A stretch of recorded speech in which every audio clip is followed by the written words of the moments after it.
పూర్తిగా ఇష్టపడే ఈ పెళ్లికి నువ్వు అంగీకరించావా? చూడు, 4 రోజుల్లో పెళ్లి కాబోయే ఏ ఆడపిల్లని ఈ ప్రశ్న అడగకూడదు. అడిగితే సమాధానం చెప్పదు. సుముహూర్తే సావధాన సుముహూర్తమస్తు సుప్రతిష్ఠితమస్తు అయం ముహూర్త సుముహూర్తోస్తు ధర్మే చ అర్థే చ కామే చ త్వయేష నాతిచరామి నాతిచరామి. అంటే సర్వకాల సర్వావస్థల్లోనూ కలిమిలో గాని లేమిలో గాని కష్టంలో గాని సుఖంలో గాని ఆశలో గాని నిరాశలో గాని మోక్షంలో గాని ఒక్కరిని విడిచి మరొకరు ఉండము అని అర్థం. ఎంత పవిత్రమైన అర్థం అందులో ఇమిడి ఉందో మీరు అర్థం చేసుకోండి. ఎంత గంభీరమైన భావం అందులో ఉందో మీరందరూ తెలుసుకోండి. మాంగళ్యం తంతునానేన మమ జీవన హేతునా కంఠే భద్రామి శుభగే దేవ శరదాం శతం సర్వమంగళ మాంగళ్యే శివే సర్వార్థ సాధకే శరణ్యే త్ర్యంబకే దేవి నారాయణి నమోస్తుతే. ఆ మాటకు వస్తే ఓ మగాడు ఆడదాని మెడలో తాళి కట్టడం అంటే ఓ స్త్రీ నా పరువు ప్రతిష్ట నా గౌరవం సంపద నా శరీరం మనస్సు అన్ని పసుపుదాడుగా నీ మెడలో వేస్తున్నాను అని అర్థం. ఆ ముడివడిన కొంగులు పవిత్రమైన వివాహం అనే బంధానికి చిహ్నం. అగ్ని చుట్టూ ప్రదక్షిణం చేయడంలో ఒక గొప్ప విశేషం కూడా ఉంది సుమండి.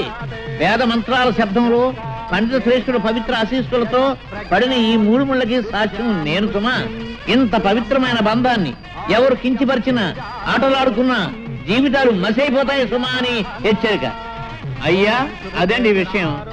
సాంప్రదాయం ఈ కాలం కుర్రాళ్ళకి శాదస్తంగా కనిపిస్తుంది కానీ దాని అర్థం తెలుసుకోవడానికి ఎవరూ ప్రయత్నించడం లేదు. ఇది సరే, ఇక వివాహం పూర్తయింది. ఇక విందు భోజనాలు కానిద్దాం, లేవండి.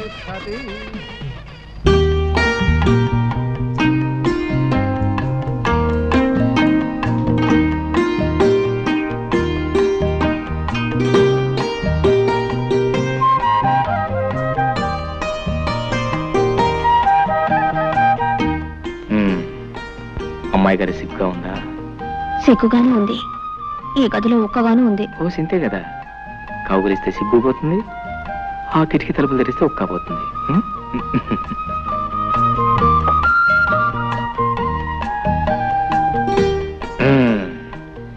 కిటికీ తలుపులు తెరిచాను, గాలి వస్తుంది, నీ ఒక్కపోతుంది. పోతే ఆ సిగ్గు కూడా తీర్చేస్తాను. పాల గ్లాస్ ఎక్కడ పెట్టు, కూర్చో. ఒక ఫ్యాన్ కొనుక్కోవచ్చు కదా. ఫ్యానా? దాన్నేం భాగ్యం. ఎన్నాళ్ళు ఒంటరివాణి కదా, దాని అవసరం లేకపోయింది. హాయిగా ఆరు బయట పక్కేసి పడుకుంటే ఆ పైరుగాలికి మైమరిచి నిద్ర పెట్టేది. ఇల్లాలో నువ్వు వచ్చావు కదా, అసలు మన సంసారానికి కావాల్సిన ముఖ్యమైనవన్నీ ఒక లిస్ట్ తయారు చేసి వచ్చే పట్ల కొనేస్తాను. ఫ్యాన్ తోటే సంసారం సుఖంగా సాగిపోతుందా? అబ్బే, భార్యాభర్తల మధ్య ప్రేమ, మమత, అనురాగం అవి ముఖ్యం, అవి ముఖ్యం. నేననేది అది కాదు. మరి ఎంచక్కా తాతయ్య గారింట్లో గదికొక ఫ్యాన్ ఉంది. కొళాయి తిప్పితే నీళ్ళొస్తాయి. భోజనానికి టేబుల్, కుర్చీలు, పడుకోవడానికి డబుల్ కాటు. దేనికైనా అదృష్టం ఉండాలి. అదృష్టం కాదు, డబ్బులు ఉండాలి. నేలను బట్టి నీళ్లు, లక్షణాలను బట్టి లక్షణాలని మన పెద్దలు ఊరికే అన్నారా? చూడు, వెనక ఒక మాట చెప్పనా, మనకున్నదాన్ని మనం స్వర్గం అనుకుంటే స్వర్గం, నరకం అనుకుంటే నరకం. కుళాయి తిప్పినా వచ్చేది ఆ నీళ్లే, మన పెరటి బావిలో తోడినా వచ్చేది ఆ నీళ్లే. ఫ్యాన్ తిరిగినా వచ్చేది ఆగాలే, మన కిటికీ తలుపు తెరిచినా వచ్చేది ఆగాలి. పందిరి మంచమైనా డబుల్ కాట్ అయినా నిద్ర ముఖ్యంగానే మంచం కాదు. సర్లే, మగాళ్ళకి ఏదో సర్ది చెప్తారు. సత్య చెప్తాం కదా, జీవితానికి అర్థం చెప్తున్నాను. ఎందుకు? బాగా చెప్తాను. ఇటు రావోయ్. చూడు, ఆ చెట్టు కింద నా జంటం చూడు. ఎండొచ్చినా వానొచ్చినా ఆ చెట్టే వాళ్ళకి శరణ్యం. అదే వాళ్ళ మిద్దే, వాళ్ళ మేడ. జానకి, ఓ మాట చెప్పనా, జీవితంలో మనకంటే ఉన్నవాళ్ళని చూసి మనం బాధపడే కంటే మనకంటే లేని వాళ్ళని చూసి వాళ్ళకంటే మనం ఎంత అదృష్టవంతులమో తెలుసుకుని సంతోషించడం ఎంతో మంచిది. అదే జీవిత సత్యం, అదే జీవితాన్ని అర్థం చేసుకోవటం. అర్థమైందా? నవ్వు నవ్వు.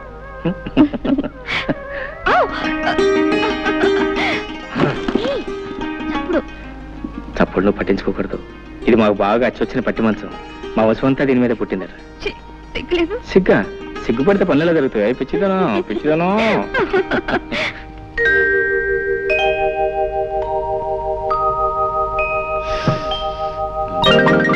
ఆహా, స్వాగతం సుస్వాగతం రా. నాకసలు పెళ్ళే అవదని పిల్లనివ్వని ఈ ఊళ్ళో చాలా మంది కారు కోతలు రైలు కోతలు కూడా కూర్చారు. అందుకే నేను సీక్రెట్ గా పెళ్లి చేసుకున్నా. ఏ అమ్మాయితో నా చెయ్యి పట్టుకుంటే 500, కాలు పట్టుకుంటే 600 జరిమానాలు వేసి నావి 10 ఎకరాలు తినేశారు. రేపటి నుంచి నీ కాళ్ళు చేతులు నడి సెంటర్లో రోజుకి 100 సార్లు పట్టుకుంటాను. ఎవడేం చేస్తాడో చూస్తాను రా.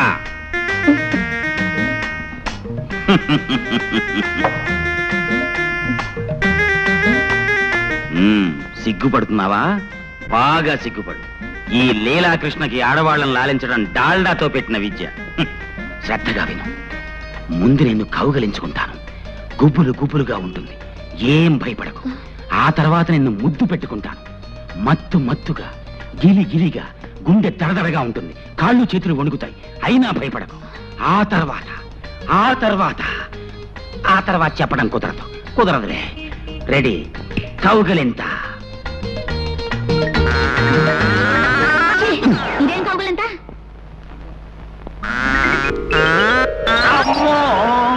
కౌగిలింతంటే ఇలా ఉండాలి. ఓర్ నాయనో. సరే, ఇప్పుడు ముద్దు పెట్టుకుంటాను. ఇదే ముద్దు. ముద్దంటే ఇలా ఉండాలి. ఓర్ నాయనో, ఈ దేవుడోయ్, నా కొంప ముంచావు కదే. ఏమి నీకు ఇవన్నీ ఎవరు నేర్పారో చెప్పు. మా బావ. శ్రీకృష్ణ, నాకు ఏమిటి పరీక్ష? బయటికి పో. నిన్ను మీ బావని సెంటర్ చూసి పడి చేస్తాను. పో. ఏమిటండి కేకలు? బావన తర్వాత ఇట్టంటే ఆటలు ఆడుకోరా? కౌగిలించుకోవటం, ముద్దు పెట్టుకోవటం ఇవన్నీ ఆటల. పాపప్పల్లే, పాపాత్మురాల. పో. మీ మొహం. చిన్నప్పుడు బావ మరదలు ఆడుకునే బువ్వాలాటలండి. చిన్నప్పుడా? అంటే ఇంతప్పుడా? అమ్మయ్యా, బతికించావు కదే. మీ బావ ఎక్కడున్నాడు? మిలిటరీలో. తేడా వదిలిపోయింది. నీకెప్పుడు నా బొవ్వాలాట్లు ఆడుకోవాలంటే నాతోనే ఆడుకో, ఇంకెవరితోనూ ఆడుకో. పడుకో, కళ్ళు మూసి పడుకో. జ్యోతి, నా మంచి చెల్లి. బావ పొలానున్నాడు. ఈ క్యారేజ్ పట్టుకెళ్ళి బావకిచ్చిరా. మీ ఆయనకి నేనెందుకు ఇవ్వాలి? నీకు బావ కదంటి. మంచి తల్లి. తాతయ్య 2 రోజుల నుంచి కబురు చేస్తున్నాడు. నేను ఒకసారి వెళ్ళొస్తాను. నువ్వు పట్టుకెళ్ళకపోతే అల్లుడు గారు ఏమన్నా అనుకుంటారు. నువ్వే పట్టుకెళ్ళు. బావ చాలా మంచివాడమ్మా, ఏమనుకోడు. నా మంచి చెల్లి కదూ. అలాగేలే, కాకా పట్టుకుని వెళ్ళు. మీ పెద్ద కూతురు గారు వంట రుచి చూద్దాం.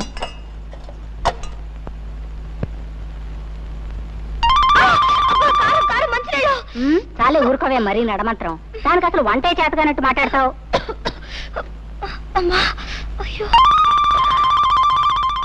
అబ్బా, ఈ వంట తింటే మీ బావు పని అయినట్టే. నేను వేరే క్యారేజ్ పెడతాను, పట్రా. ఇదేంటి నువ్వు వచ్చావు? మీ అక్క ఏమైంది? జమీందార్ తాతయ్య గారింటికి వెళ్ళింది. ఆహా, కట్టుకున్న 3 కంటే జమీందార్ తాతయ్య ఎక్కువాడనమాట. అంత కోపం ఏంటి బావా? పాపం తాతయ్య మరీ రమ్మని కబుర్ చేస్తేనే వెళ్ళింది. రా తిందువు గాని. ఇవాళకి అక్కని క్షమించే బావా, రా. సరే, ఇవాళ ఒక్కనాడు క్షమిస్తున్నాను, రేపటి నుంచి క్షమించను. నువ్వు కనుక రేపటి నుంచి క్యారేజ్ తీసుకొచ్చావు, నీ కాళ్ళు చేతులు ఎదుర్కొంటానే. సర్లే, రా తీసుకునే. జానకి, జానకి. అబ్బబ్బా, ఏమిటా కేకలు? కేకలేంటే కేకలు? అవును, ఏమిటి మోసం? పొలానికి అన్నం పట్టుకొస్తానని చెప్పి నువ్వు రాకుండా మీ చెల్లెని పంపిస్తావా? నీకెన్ని గుండెలు? ఇదిగో, రాకపోతే రాపోయావు కానీ మధ్యాహ్నం వంట చేసావు. అమృతం స్వర్గానికి బెత్తిరేయడం. నీ బట్టి వాసన చెవట కంపు భరించలేకపోతున్నాను. ముందెళ్ళి స్నానం చేసిరా.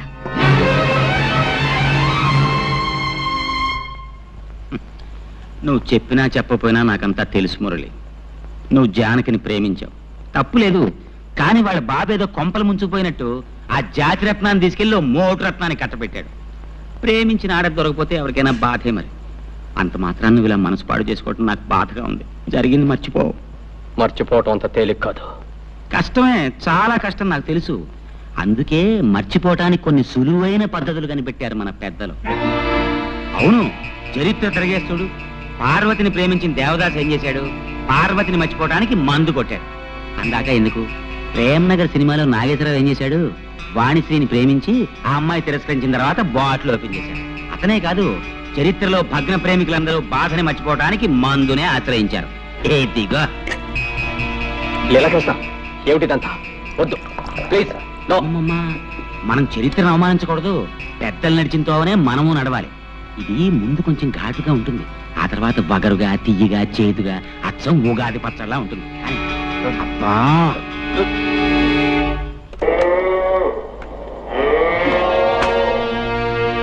ఏమిటి గడ్డేశాను, నీళ్లు పెట్టాను, ఇంకేమిటి నీ గోళ?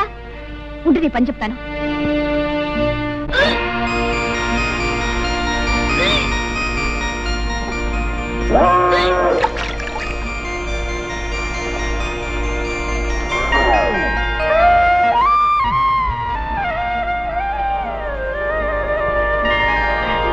నీకడు బంగారం కాను, ఇంత మంచి వార్త ఎవరికి చెప్పొద్దంటావే. ఉండు జ్యోతి, నేను చెప్పేది పూర్తిగా వినమ్మా. ఏమిటే? పెళ్ళై ఇంకా ఏడాది కూడా కాలేదు, అప్పుడే నాకు పిల్లలు ఎందుకు చెప్పు. అయితే అంటా ఏం లేదు, ఇరకల వెంక మీద పోవడానికి ఏదో మందిస్తుందట, అది నేను వేసేసుకుంటాను. పిచ్చి పిచ్చిగా వాగా అంటే చెప్పు తీసి కొడతాను. బావా నేను ఒకటి అడుగుతాను, నువ్వు కాదనకూడదు. అయ్యో రామ, భార్య కాస్త ప్రేమగా అడిగితేనే ఏమో కూడా ఏం కాదనలేడే. ఇంత గట్టిగా కౌలించుకుంటే ఏం కాదంటాడు? ఏం కావాలి చెప్పు. మరే మరే మరి గుండి కావాలా? అదేం కాదు. గుండి కావాలా? అదే కాదు. ఏం కావాలో చెప్పు. మరి మరి మరి పెళ్ళైన ఏడాదికి పిల్లలు పుట్టే వాళ్ళ మీద నీ అభిప్రాయం ఏమిటి? ఏడాదికి పుడితే అదృష్టవంతులు, 9 నెలలకి పుడితే మంచి కష్టజీవులు అనమాట. 4-5 సంవత్సరాల తర్వాత పుడితే వాళ్ళ మొహం, వాళ్ళ గురించి కూడా ఒక అభిప్రాయం, ఒట్టి బద్దగస్తులు అనమాట. అవును, నువ్వేదో అడుగుతావని చెప్పి ఏమిటి అడుగుతావేంటో? మర్యాదగా చెప్తావా లేకపోతే వెళ్ళి నీళ్లు పెడతావా? అబ్బా నీదంతా కంగారే, ఏది సరిగా వినవు. ఏది నువ్వు చెప్తాగా వింటాకే చెప్పు. నేను నెల తప్పాను. తప్పగా నీళ్లు పెట్టవా? అబ్బా ఏది అర్థం కాదు. 1 నెల కాదు, 3 నెలల వరుసగా తప్పాను. 3 నెలలు కాబట్టి 6 నెలలు తప్ప. ఇప్పుడు ఏం పోయింది, తర్వాత మాట్లాడుకోవచ్చు. వెళ్ళి నీళ్లు పెట్టు. నా చెమట పడి చేస్తుంటే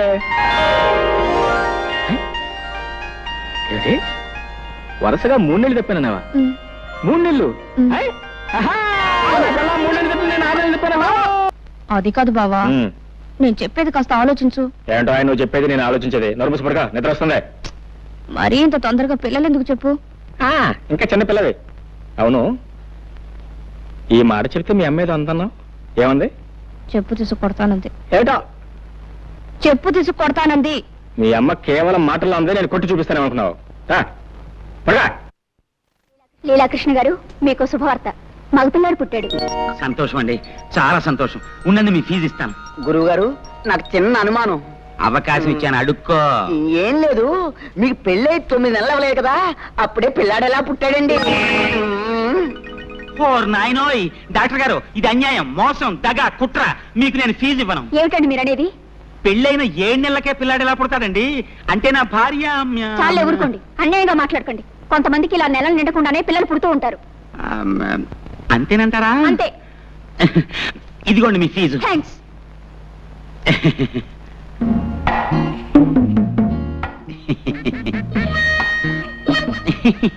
చీ చీ చీ చీ చీ. ముక్కు నాదే, మూతి నాదే, కళ్ళు నాదే. భలేవారేనండి మీరు. అబ్బాయి అచ్చం మీ పోలికే. నా పోలికి రాతే ఇంకెవడి పోలికి వస్తుంది? చెప్పు తీసుకొడతాను.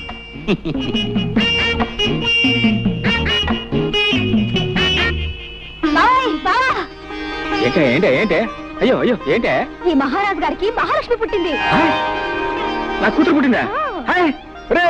ఇదిగో ఈ 100 రూపాయలు తీసుకుని మీ ఇష్టం వచ్చిన సరదాలు ఏమైనా చేసుకోండి.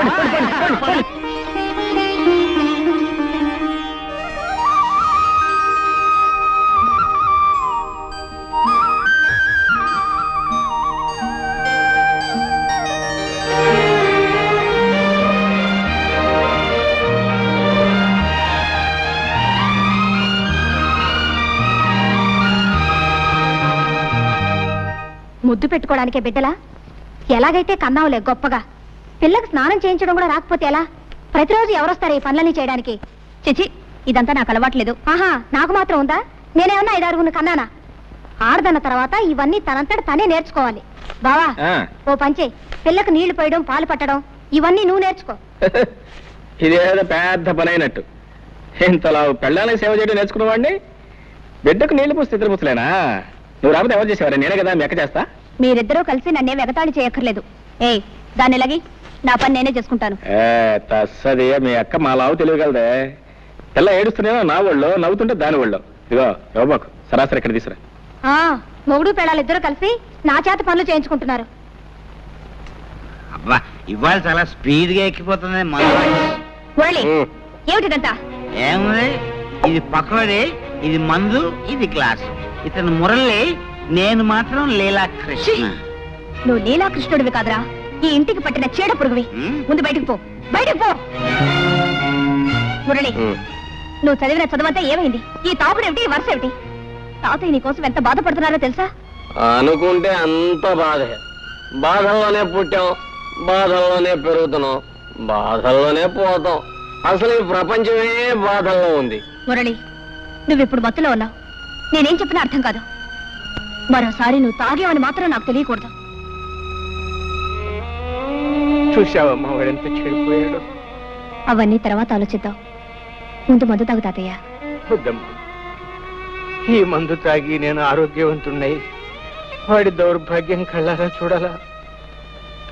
పూర్వ జన్మలో నేనేదో మహాపాపం చేసి ఉంటానమ్మా. అందుకనే ఆ భగవంతుడు మనవణ్ణి నాకు విడిచిపెట్టి ఉన్న కొడుకుని కోడల్ని తీసుకుని వెళ్ళిపోయాడు. అయినా తట్టుకున్నాను. నా ప్రాణంతో సమానంగా వాడిని పెంచి పెద్ద చేశాను. నేను పోయిన తర్వాత అంత ప్రేమగా చూసుకునే నువ్వైనా ఇంటికి కోడలిగా వస్తావు. కానీ భగవంతుడు ఆశ కూడా నెరవేర్చలేదమ్మా. ఏమిటి తాతయ్య నువ్వు అనేది? అవునమ్మా, మురళికి నువ్వంటే ప్రాణం. నిన్నే పెళ్లి చేసుకుంటానని నాతో చెప్పాడు. ఆ విషయం మీ నాన్నతో మాట్లాడదామని ఆ రోజు మీ ఇంటికి వచ్చేసరికి నీ పెళ్లి విషయం మీ నాన్న నలుగురిలో నిర్ణయం చేశాడమ్మా. చూశావమ్మా, భగవంతుడు ఎలా మనుషులతో ఆడుకుంటాడు. మనం కోరుకున్నది దక్కనివ్వడు, దక్కింది దొరకనివ్వడు. నేను ఆ రోజు 4 అడుగులు చురుగ్గా వేసి ఉంటే నువ్వు ఇంటి కోడలివై ఉండేదానివి. వాడు నిన్ను మర్చిపోను లేక, మరొక పెళ్లి చేసుకోను లేక కుమిలిపోతున్నాడు. తాగుడుకు బానిసయి వాడి ఆరోగ్యం సర్వనాశనం చేసుకుంటున్నాడు. వాడిని ఆ స్థితిలో చూస్తూ నేను ఎలా బ్రతకగలనమ్మా? తాతయ్య ఊరుకో. అమ్మా జానకి, నువ్వు నాకు ఒక మాట ఇవ్వమ్మా. ఏమిటి తాతయ్య? నేను పోయిన తర్వాత వాడిని జాగ్రత్తగా చూసుకుంటానని, వాడి బ్రతుకు బండల కాకుండా మనిషిని చేసి ఒక దారిలో పెడతానని నాకు మాట ఇవ్వమ్మా. అలాగే తాతయ్య. జానకే, జానకే, జానకే, జానకే, జానకే, ఎక్కడే ఎక్కడ నువ్వు?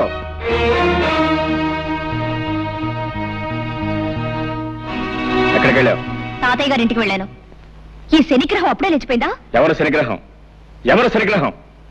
పసిబిడ్డను ఇంట్లో ఒంటరిగా వదిలిపెట్టి పెత్తనాలకు వెళ్ళిన చాలక ఇంకా శనిగ్రహం అంటున్నావా? శనిగ్రహం అని. నేను వెళ్ళేటప్పటికి నిద్రపోతుంది. అవును, నువ్వు వెళ్ళేటప్పుడు నిద్రపోతుందని నువ్వు ఇంటికి వచ్చే వరకు నిద్రపోతూనే ఉంటుంది అనుకున్నావా? నేను రావటం కొంచెం ఆలస్యం ఏమైతే తెలుసా? ఉయ్యాలంచి కింద పడేది. ఉయ్యాల నుంచి కాకపోతే మేడ నుంచి పడ్డానికి మనకి మేడలు లేవుగా. తప్పు చేసిన కాకుండా ఏమిటా పెడసరుపు సమాధానం? తాతయ్య కొంట్లో బాలేదు.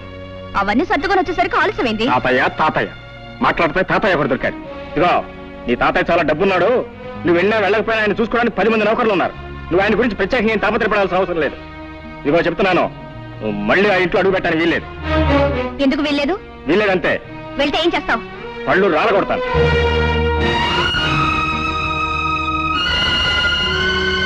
అమ్మా, జానకమ్మ గారు. ఏమిటి రావాలమ్మా ఇలా వచ్చావు? తాతయ్య గారు ఇప్పుడే పోయారమ్మా. తాతయ్య?